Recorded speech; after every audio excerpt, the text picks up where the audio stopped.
လူတယောက်နေရာတစ်ခုရနေဆိုတာဟာဒီလူဟာဒီနေရာကိုရောက်အောင် design မှတ်စူးစမ်းခဲ့လို့ပဲဖြစ်ပါတယ်ဖြတ်လန်းနည်းနဲ့ပဲစူးစမ်းခဲ့ step by step နဲ့ပဲစူးစမ်းခဲ့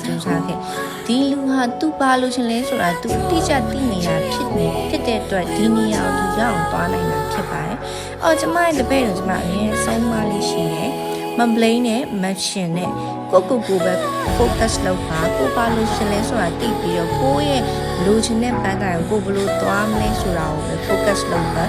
focus on yourself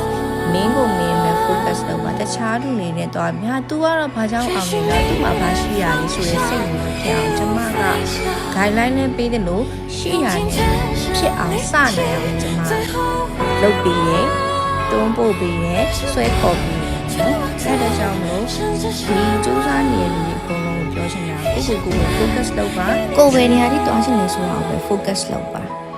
အားလုံးပဲကိုဘာလိုချင်လဲဆိုတာကိုသိပြီးတော့ကိုလိုချင်တဲ့နေရာကိုရောက်ကြပါစေရှင်